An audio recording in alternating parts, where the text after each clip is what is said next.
Hello বন্ধুরা, আজকের রান্নায় আপনাদের স্বাগতম। আজ আমি বানাচ্ছি একটা একেবারে ঘরোয়া অথচ ভীষণ পছন্দের রেসিপি, লোটে ফিশ ফ্রাই। এই মাছ অনেকেই এড়িয়ে যান, কিন্তু ঠিকভাবে বানালে জানেন এর স্বাদ ভোলা যায় না।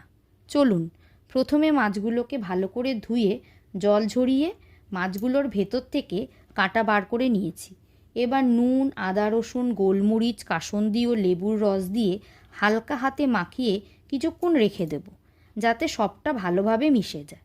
এবার একটা প্লেটে 3 চামচ ময়দা ও 2 চামচ অ্যারারুট, অল্প নুন, লাল লঙ্কার গুঁড়ো, গোলমরিচ দিয়ে মিশিয়ে নিলাম। আর একটা পাত্রে 3 চামচ ময়দা, 2.5 চামচ অ্যারারুট, গোলমরিচ, সামান্য নুন, পরিমাণ মতো জল ও একটা ডিম দিয়ে একটা ব্যাটার তৈরি করে নিলাম। এবার ম্যারিনেট করে রাখা মাছগুলোকে প্রথমে ব্যাটারে ডুবিয়ে তারপর মিক্সড করে রাখা ময়দার মধ্যে মাখিয়ে আবারও ব্যাটারে ডুবিয়ে বিস্কুট গুঁড়োর মধ্যে এদিক ওদিক করে ফিশ ফ্রাইয়ের আকারে গড়ে নিলাম। এবার কড়াইতে সাদা তেল গরম করে মাছগুলোকে গোল্ডেন ফ্রাই করে তুলে নিলেই রেডি লোটে ফিশ ফ্রাই। রেসিপিটি কেমন লাগলো জানাতে ভুলবেন না কিন্তু। ধন্যবাদ।